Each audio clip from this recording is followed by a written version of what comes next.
잘못 들으면 헌금 설교한다고 생각하시면 큰일 납니다. 그런 뜻으로 말씀 전하는 게 아니라 오히려 맥주 감사절에 여러분 절기는 의미는 아시아 내전에 합류하고 그래서 오늘 말씀을 전하는 거니까 여러분 오늘 혹시 하나님 앞에 드리기 바랍니다.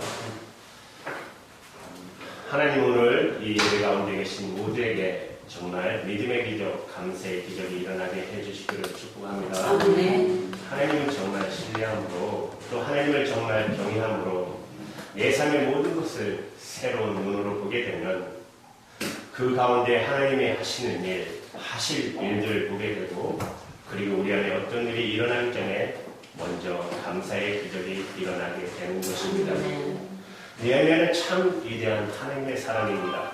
그는 이스라엘 백성이 하나님의 징계를 받아서 바벨론에 150년 동안 포로 생활을 하고 그리고 돌아와 예루살렘 성벽을 재건해낸 사람입니다. 그런데 느헤미야가 예루살렘 성벽을 재건하고 하나님 앞에 낙성식 예배 감사 예배를 드리기 전에 먼저 해야 할 것이 있다는 것을 알았어요. 그것은 이스라엘 백성들의 무너진 신앙을 다시 세운 다음에야 성벽의 의미도 있다는 것을 알았어요. 그래서 느헤미야 8장 9장 10절에 보시면 이스라엘 백성의 신앙 기업을 위한 영적 대각성 운동을 느헤미야가 벌입니다. 그때 느헤미야가 하나님 앞에 이스라엘 백성들이 분명히 다짐해야 할 것에 대해서 다짐하면서 오늘 맥주 감사절인데 우리 눈에 띄는 구절이 나옵니다. 그것은 하나님께 이제부터 첫 열매를 반드시 드리겠습니다 하는 결단을 이스라엘 백성들에게 시킵니다. 35절에 보시면 토지 소산의 만물과 각종 과목의 첫 열매를 그리고 마다들과 생축의 처음 난 것과 우양의 처음 난 것 또 처음 익은 밀 그리고 거제물 각종 가물의 열매와 새 포도주와 기름을 하나님께 이제부터 반드시 드리겠습니다. 그런 약속을 하게 해요. 느헤미야가 이 같은 약속을 하나님께 드리게 된 것은 여러분 오늘 본문 39절 맨 끝에 보면 우리가 이제부터는 하나님의 전을 내버려 두지 않겠습니다 라고 고백스의 그 의미가 나오는 것입니다. 하나님의 성전을 그동안 이스라엘 백성들이 다 내버려 두었다는 것이죠. 관심이 없었어요. 하나님의 성전이 잘 되는지 거기에 섬기는 제사장과 레위인들이 제대로 먹고 사는지 이스라엘 백성들이 관심이 없었다는 거예요. 자기 먹고 사는 일에 바빠서 그랬는지 모르겠지만 그래서 어떤 일이 벌어졌죠? 오직 성전 일만 하고 율법을 정수하고 또 율법을 가르쳐야 될 레위인들이 먹고 살 방법이 없었어요. 이스라엘 백성들이 11주도 하지 않고 첫 예물도 하나님께 드리지 않고 안식일을 소홀히 여기고 그래서 성전이 다 황폐하게 되었어요. 내적으로 레위인들은 다 자기 밥벌이를 위해서 성전을 떠나버렸어요. 하나님께 드리는 제사가 제대로 드려지지 않았고 율법을 가르치는 사람이 없으니까 이스라엘 백성들이 영적으로 다 무너지게 됐어요. 그래서 어떻게 됐죠? 하나님의 뜻이 무엇인지도 몰랐어요. 결국은 나라가 그래서 망했다는 것을 느헤미야가 깨닫는 거예요. 그래서 하나님께 하나님 저희들이 이제부터는 하나님의 성전을 내버려 두지 않겠습니다. 그래서 안식일을 반드시 지키겠고 절기를 반드시 지키겠고 11주를 드리고 약속하는 것이 첫 열매를 하나님께 반드시 드리겠다는 약속을 하고 있는 것입니다. 하나님은 이스라엘 백성들에게 첫 열매는 반드시 하나님께 드려야 된다고 말씀하셨습니다. 여러분 이스라엘 백성들이 출애굽한 다음에 가나안 땅에 들어갈 때 하나님이 당부하셨잖아요. 너희들이 가나안 땅에 들어가서 이제 농사를 지어서 수확물을 거둬 먹게 될 텐데 그때 첫 열매는 절대로 먹으면 안 돼. 그것은 반드시 하나님 것에 바쳐야 돼. 첫 열매는 하나님의 것이다. 그리고 이것은 너희들이 영원히 지켜야 할 규례이다. 그래서 이제 맥주 감사절을 지키라는 명령을 하신 것입니다. 레위기 23장 10절부터 21절까지 나오는 말씀이에요. 하나님께서 이처럼 첫 열매를 반드시 하나님께 드리라고 말씀하신 것은 그 첫 열매를 드린 것을 가지고 하나님의 성전에서 할 모든 일이 이루어지는 것이에요. 하나님께 제사 드리는 일, 또 율법을 백성들에게 가르치는 일, 내인들이 그 모든 맡은 일을 감당하도록 모든 비용을 다 감당하게 하신 것입니다. 그렇지만 하나님은 단순히 성전 유지를 위해서만 천 열매를 바치시게 한 것은 아닙니다. 하나님이 진정 원하셨던 것은 이스라엘 백성들이 모든 것이 다 하나님의 은혜로 된 것이라는 분명한 믿음을 잊어버리지 않도록 하신 거예요. 모든 것이 다 하나님의 은혜이다. 이거를 기억하고 있으면 그러면 감사하게 되어 있고, 그러면 하나님이 그에게 계속해서 더 은혜를 부어 주실 수 있는 것이죠.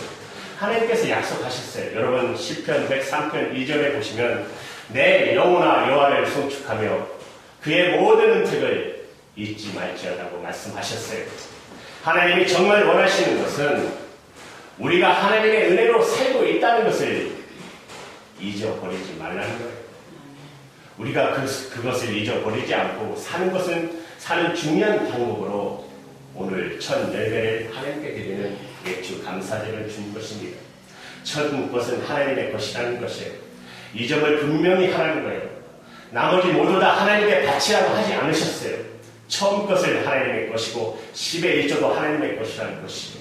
그러면 하나님께서 계속해서 하나님의 은혜가 하나님의 백성들에게 있게 하시겠다는 것이에요. 여러분 잠언 3장 9절 10절의 말씀을 보면 내 재물과 소산의 처음 익은 열매로 여호와를 공경하라. 그리하면 내 창고가 가득히 차고 내 집에 새 포도주가 넘치리라. 오늘 우리에게도 주시는 명령입니다. 그런데 이스라엘 백성들이 바로 이 첫 열매를 하나님께 드리는 감사를 지키지 않았어요. 경제적인 어려움 때문에 그랬는지 사실 첫 열매를 하나님께 드린다는 것은 실제로 그렇게 살아보시면 대단한 부분이 필요합니다. 많이 가진 것 중에 하나 열매를 드리는 11조 생활도 쉬운 일이 아닌데 처음 주신 열매 그것을 하나님께 드리는 이런 믿음의 결단은 그건 정말 믿음이 없으면 못하는 일이에요.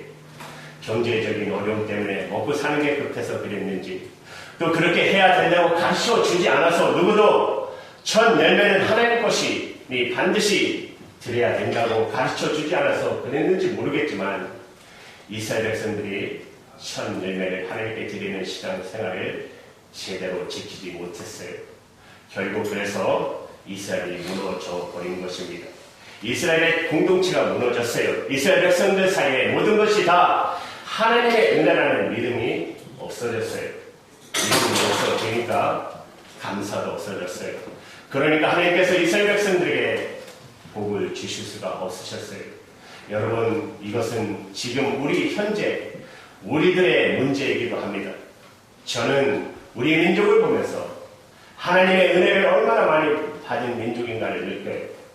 우리 민족은 세계 역사의 유래를 찾아보기 힘든 특별한 경우라고 말합니다. 세계에서 가장 가난한 나라였었어요. 그런데 지금은 세계에서 잘 사는 나라가 하나가 되었어요. 세계 역사에 이렇게 빠른 시간에 이렇게 바꿔진 나라가 없어요. 우리나라가 우리 민족에 특별히 뭘 잘해서 그랬겠을까요? 우리 민족에 특별히 뛰어난 것이 있어서 그랬을까요? 우리는 여전히 우리나라가 문제가 많다는 것을 느끼고 삽니다. 우리 민족 안에 여러 가지 문제가 많다는 것을 스스로가 느낍니다. 전 세계를 둘러보면 우리 민족이 그렇게 잘 살 수 있는 특별한 이유를 찾아보기가 어려워요. 땅이 큰 것도 아니잖아요. 자원이 있는 것도 아니잖아요. 그나마 있는 땅 반으로 갈라져 있잖아요. 하나님의 은혜예요. 하나님이 우리 민족을 특별히 사랑하시고 축복하신 것이죠. 요즘에 흔히 경제가 우리 민족을 살려낼 거라는 말을 자주 듣습니다. 지금 일본과의 무역 전쟁으로 인해서 더 그런 말을 많이 해요. 경제가 우리 민족을 살려낼 것이다. 우리 민족이 이와 같이 된 것은 경제 부흥 때문이다. 그렇게 말합니다. 이거 정말 두려운 일입니다. 왜냐하면 절대로 그렇지 않기 때문입니다. 여러분 유럽이 무너지고 있잖아요. 하나님을 잘 믿어서 경제적인 부국이 되었던 나라들이 돈이 우상이 되어서 하나님을 떠나버렸어요. 기회가 사라지고 있어요. 여러분, 그 중에 하나가 터키 아닙니까? 옛날에는 지중해 태양이라 불렸던 최강국이었어요. 그때는 복음이 있었고 성령의 역사가 있었고 하나님의 말씀이 있었어요. 세계를 지배하던 도시였어요. 성경에 나오는 소아시아 7교회가 터키에 있었고 노아의 방주가 있었던 아리아스산이 그곳에 있었어요. 그리고 아브라함의 고향도 하란도 터키에 있어요. 성경에 나오는 거의 대부분의 지명이 터키에서 있었어요. 그런데 하나님을 떠났어요. 그 나라와 도시가 아주 가난하고 불쌍한 나라가 돼가고 있어요. 하나님을 떠난 그들은 우상을 섬겼어요. 여러분, 터키 국립박물관에 가보시면 큰 소 우상을 만들어서 끔찍해 보여요. 여러분, 한번 보세요. 발은 뱀이 칭칭 감고 있고 머리는 말의 형상을 하고 있고 입에는 뱀의 혓바닥이 나오는 정말 끔찍한 형상을 하고 있어요. 소를 섬긴 것이죠. 하나님을 떠나고 우상을 섬깁니다. 그리고 대부분 이슬람을 믿고 있어요. 여러분, 하나님을 떠나서 그 어떤 것을 섬기게 되면 그곳에 귀신이 붙어 역사하는 거 아시죠? 나무에게 절을 하면 나무에 귀신이 붙고 돌에 절하면 돌에 귀신이 붙어요. 그런데 지금 우리나라가 하나님이 우리 민족을 사랑하고 축복하신 것을 알지 못해요. 깨달아야 돼요. 그리고 경제가 지금까지 우리 나라를 이렇게 만들었다고 생각합니다. 지금도 우리나라의 문제의 답은 경제에 있다고 생각해요. 하나님의 대신에 경제가 돈이 우상 숭배를 받고 있는 것이죠. 이것도 역시 너무 두려운 것이에요.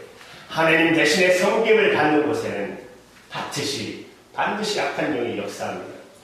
경제하다가 경제로 인해서 무너진다는 거예요.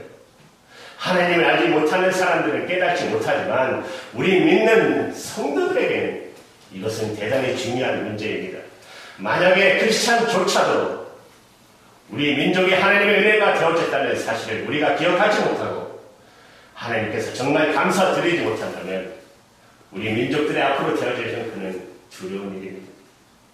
그래서 맥주 감사제를 이 미국과 우리 민족 나라의 중요한 절기예요. 하나님의 축복, 하나님의 은혜를 우리가 분명히 기억해야 하는 것이에요. 우리에게 되어진 모든 것이 하나님의 은혜로 된 것이다. 나라만 그런 것이 아니에요. 개인도 그래요. 우리는 다 모든 것을 다 돈에 연관시켜요. 잘 살고 못 사는 것은 돈이 많고 적음에 따라 관련시켜요. 지금까지 내가 살아온 것이 돈 때문인 줄 알고 앞으로 내가 살 것도 돈이 있어야 되는 줄 알아요. 여러분 결코 그렇지 않습니다. 하나님의 은혜로 된 것입니다. 지금 우리나라의 형편을 보십시오. 미국도 마찬가지로 아무리 경제가 발전해도 한순간에 무너질 수 있는 위기 가운데 있지 않습니까? 하나님이 남과 북의 문제를 여러분 붙잡아 주시지 않았다면 그렇다면 한순간에 우리 민족은 다 무너질 수 있는 상황입니다. 누가 이기냐를 떠나서 그래도 우리 민족의 경제에 달려있는 것일까요? 하나님의 손에 있습니다. 그것은 여러분 개인도 똑같아요. 우리가 욕심이 많아서 그렇지 정말 하나님이 우리의 눈을 열어주시면 우리에게 감사할 제목이 너무너무 많지 않습니까? 우리가 이렇게 자유롭게 산다는 것 자체가 우리가 제대로 깨닫지 못하는 큰 감사예요. 우리가 이렇게 예배하고 마음껏 기도하고 찬양할 수 있는 것이 전 세계 몇 나라가 되지 않아요.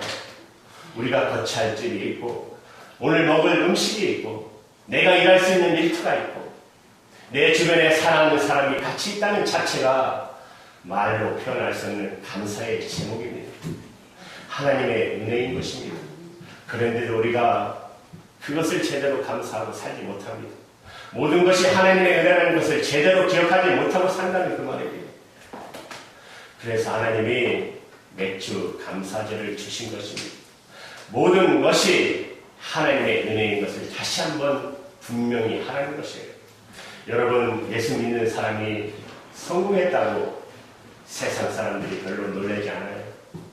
예수 믿는 사람이 대통령이 되었다고 세상 사람들이 놀라지 않아요. 예수 믿는 사람이 재벌이 됐다고 세상 사람들이 그럴 것 때문에 감동받고 놀라지 않아요. 그런데 너무나 큰 고통 중에 있는데 그 고통 속에서도 무너지지 않고 오히려 감사하고 기뻐하고 찬송하는 사람이 되는 것을 볼 때 세상 사람들이 충격을 받아요. 저 사람들 도대체 뭐냐는 거예요. 사람들은 큰 예배당 때문에 놀라지 않습니다. 그러나 자기를 죽이는 사람을 향해서 사랑하는 것을 보여줄 때 세상 사람들은 충격을 받아요. 하나님께서 우리 민족을 왜 이렇게 사랑하실까? 우리 민족에 왜 이런 은혜를 주실까? 하나님께서 우리의 신앙의 선배 때문에 우리 민족을 버릴 수 없고 우리 민족을 사랑하신다고 한다면 그 중에 한 분이 바로 손양원 목사님일 거라고 저는 생각합니다. 손양원 목사님은 자기 두 아들 죽인 공산당을 십자가의 사랑으로 용서했고 양자 삼았던 분입니다. 사람들이 그걸 보고 사랑의 원자탄이라는 이름을 붙이기도 했죠. 손양원 목사님은 정말 감사의 사람이었습니다. 하나님을 진짜 믿었고 그래서 목사님은 어떤 형편에서도 감사할 수 있었던 목사님이세요. 목사님의 신사참배를 거부하고 5년 동안 옥살이를 했던 적이 있었어요. 한여름 무더운 8월에 사모님이 병에 걸려 쓰러졌다는 소식을 감옥에서 들으셨어요. 남편으로서 얼마나 마음이 무너지는 순간이겠어요. 사모님에게 편지를 쓰셨어요. 동인 어머니, 이와 같은 뜨거운 여름날에 병으로 10가지 심하니 설상가상의 어려움이 있겠습니다.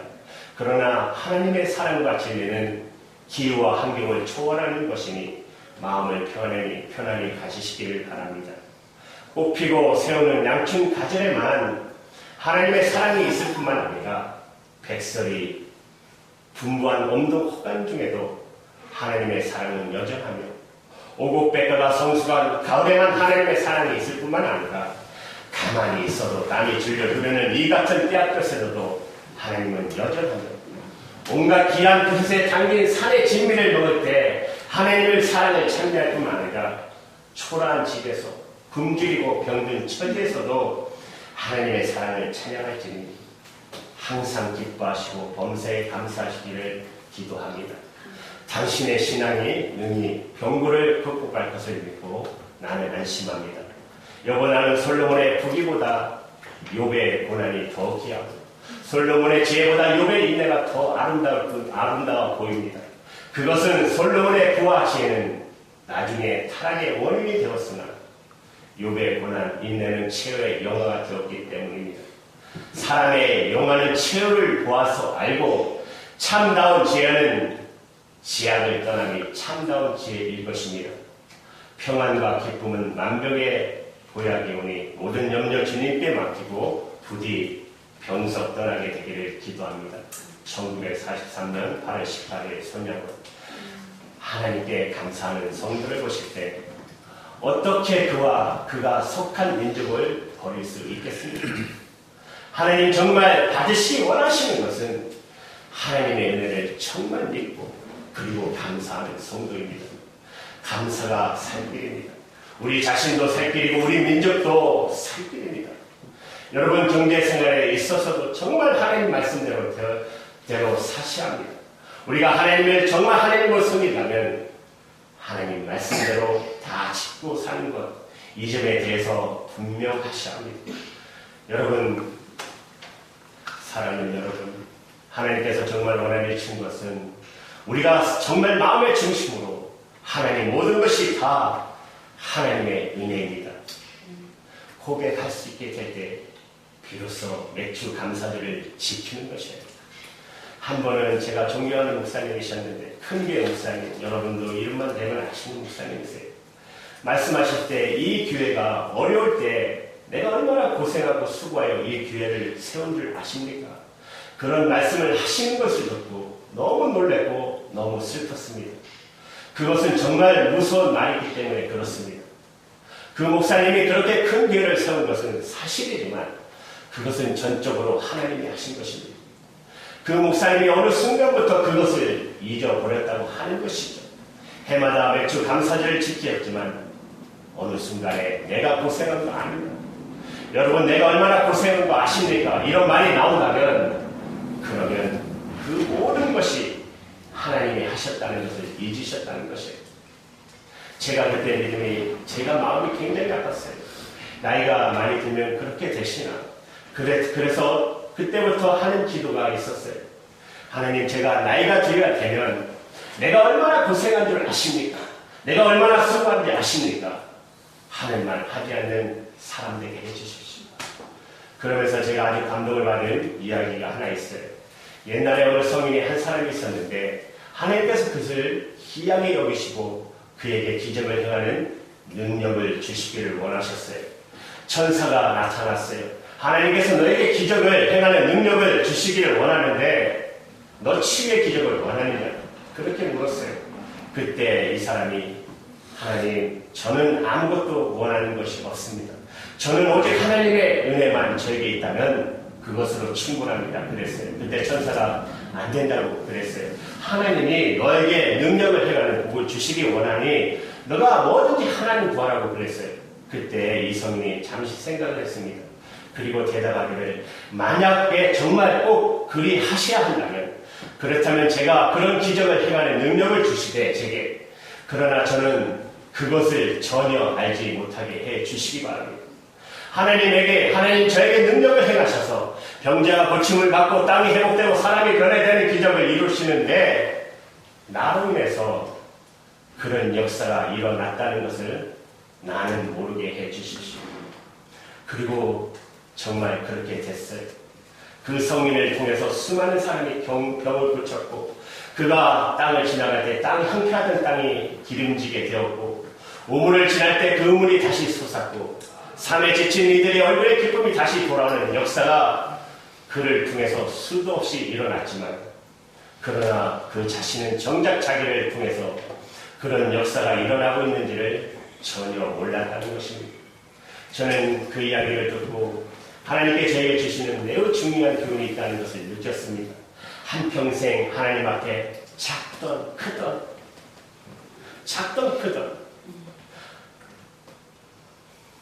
한평생 하나님 앞에 쓰임을 잘 받다가도 마지막에 가서 모든 것이 다 하나님의 은혜라고 하는 것을 진정으로 깨닫지 못할 수 있다는 것이죠. 그것은 저에게 중요한 기도의 제목이 됐습니다. 맥주 감사절은 어떤 사람이 들을 수 있는 걸까요? 정말 모든 것이 다 하나님의 은혜입니다라고 고백할 수 있는 사람이 들을 수 있는 것입니다. 그리고 이 믿음이 우리 위기 가운데 건져내는 것입니다. 경제의 위기라고 하죠. 한국 지금 힘들잖아요. 그리고 가정의 위기, 환경의 위기라고 온갖 위기가 우리 주변에 있다고 말을 해요. 그러나 여러분 결코 두려워하지 마십시오. 모든 것이 다 하나님의 은혜라는 것을 진짜 믿게 되면 그러면 반드시 그곳에서 하나님의 영광을 드러내는 데 우리를 쓰실 것입니다. 여러분 데살로니가 5장 6절 18절까지 보세요. 항상 기뻐하고 쉬지 말고 기도하라. 범사에 감사하라. 하나님은 오직 그것만 원하십니다. 사랑하는 여러분, 모든 것이 하나님의 은혜라는 사실을 여러분이 정말 믿게 될 때, 그리고 그것으로 주님을 감사하게 될 때, 비로소 하나님은 여러분을 향한 계획을 온전히 이루실 수가 있습니다.